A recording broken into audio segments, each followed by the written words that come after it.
अर्धवार्षिक परीक्षा 2023-24 साथियों कक्षा 8वीं के लिए सामाजिक विज्ञान का जो पेपर है वो एक पेपर यहाँ पे और आ चुका है। अगर आपके ज़िले में अभी तक पेपर नहीं हुआ है तो आप पूरा पेपर देख लेना दोस्तों।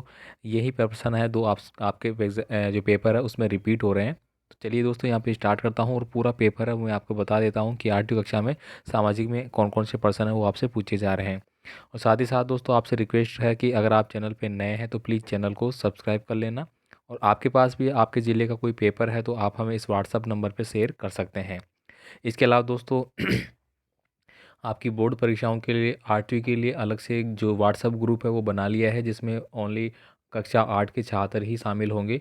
तो वो लिंक है वो आपको डिस्क्रिप्शन बॉक्स में मिल जाएगा। कक्षा 8 के लिए व्हाट्सअप ग्रुप उस पर आप क्लिक करके रिक्वेस्ट सेंड कर देना, जिसको अप्रूव मिल जाएगी और आप वहाँ पे ज्वाइन हो जाएंगे। तो चलिए दोस्तों यहाँ पे पेपर स्टार्ट कर लेते हैं। यहाँ पे दोस्तों पहला प्रश्न पूछा गया था कि भारत के प्रथम गवर्नर जनरल कौन थे। तो ये प्रश्न दोस्तों कई बार आपसे पूछा जा चुका है कि भारत के जो प्रथम गवर्नर जनरल थे वो कौन थे।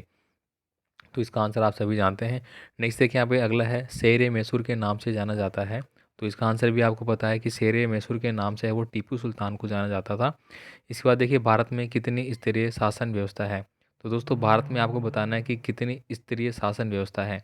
तो जैसे कि एक तो केंद्र सरकार हो जाती है, फिर राज्य सरकार हो जाती है, फिर आपकी पंचायत समिति हो जाती है, इस प्रकार से। यहाँ पे देखिए भारत का सर्वोच्च न्यायालय स्थापित है।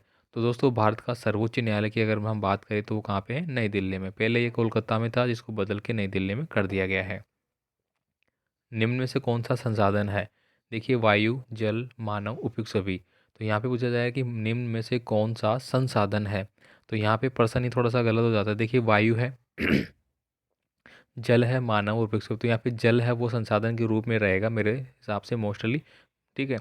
आगे देखिए एक परिवार द्वारा अपनी आवश्यकता की पूर्ति हेतु की जाने वाली कृषि है वो क्या कहलाती है। तो दोस्तों उसको अपन क्या बोलेंगे, गहन निर्भर कृषि, निर्वाह कृषि, आदिम निर्वाह कृषि, स्थानांतरित कृषि।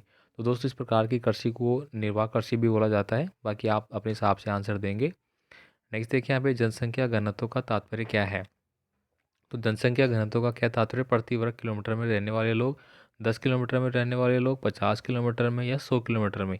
तो दोस्तों प्रति वर्ग किलोमीटर में रहने वाले लोगों को हम हिसाब से क्या बोलते हैं, जनसंख्या घनत्व। तो ऑप्शन नंबर ए आपको करना है। यहाँ पे देखिए अगला है आयुष्मान भारत का जो संबंध है वो किससे है। तो दोस्तों स्वास्थ्य से है। किससे है, स्वास्थ्य से। आपकी स्वास्थ्य सेवाएं दी गई है केंद्र सरकार की ओर से, उसको अपन आयुष्मान भारत संबंध बोलेंगे। निम्न में से किस दुर्ग का सर्वाधिक उच्च भाग कटारगढ़ कहलाता है यानी कि सबसे ऊंचा भाग जिसको अपन कटारगढ़ बोलते हैं।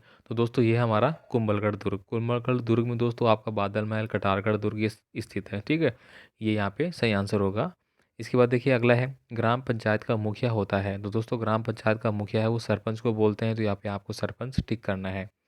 आगे देखिए यहाँ पे रिक्त स्थानों की पूर्ति करनी है। नोटा का क्या अभिप्राय है। नोटा का मतलब है कि जब जब भी कोई व्यक्ति प्रत्यक्ष रूप से वोट देता है, ठीक, अपने मतदान का प्रयोग करता है और वो किसी एक पार्टी को वोट ना देके, मतलब किसी भी पार्टी को वोट नहीं देता है तो वो नोटा कहलाता है। ठीक है, तो आप यहाँ पे भरेंगे कृषि, मत्स्य, पशुपालन आदि सभी क्रियाएं हैं। तो दोस्तों ये कौन सी कहलाएगी मेरी, यहाँ पे आपको लिखना है मिश्रित। ठीक है, मिश्रित जो कृषि क्रिया है उसमें शामिल है ये। औपनिवेशिक कानून है वो किस पर आधारित है।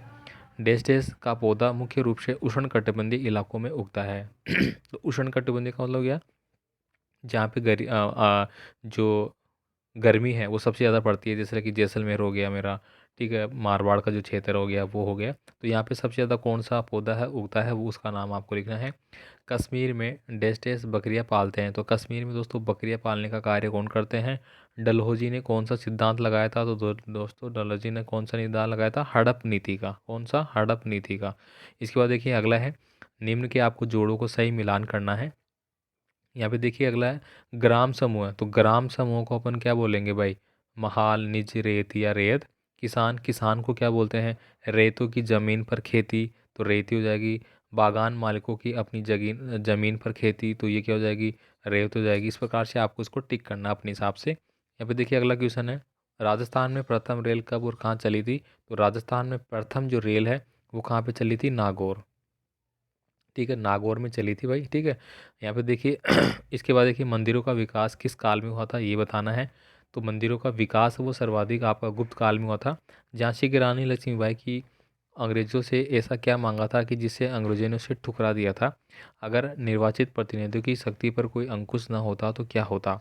आगे देखिए, यहाँ पे उद्योग शब्द का साथ अर्थ पर बताना पड़ेगा आपको। यहाँ देखिए, महालवारी व्यवस्था व स्थायी बंदोबस्त के मुकाबले कैसे अलग है। राज्य विधानसभा और संसद के बीच अंतर बताना है। 5 तरीके लिखिए जिनसे आप घर पर ऊर्जा बचा सकते हैं। राजस्थान की जनजातियों पर टिप्पणी लिखनी है। भारत के मानचित्र में आपको ये सब कुछ लिखने होंगे। तो दोस्तों, ये कक्षा 8वीं के लिए मैंने एक और पेपर आपको बता दिया है जो कि आपके लिए इंपॉर्टेंट है। आप इनको एक बार ज़रूर देख लेना। इसके अलावा और भी बहुत सारे पेपर है वो अपलोड किए गए हैं, जो भी पेपर अभी तक हुए हैं परीक्षाओं में। तो वो सारे पेपर आप 8th क्लास के प्लेलिस्ट में जाके देख सकते हैं। इसके अलावा जो प्लेलिस्ट का लिंक है वो भी डिस्क्रिप्शन बॉक्स में दिया गया है कक्षा 8 के सभी पेपरों के रिगार्डिंग। उस पर आप क्लिक करेंगे तो सारे पेपर आपके सामने आ जाएंगे। तो चलिए मिलते हैं अगले पेपर में। धन्यवाद।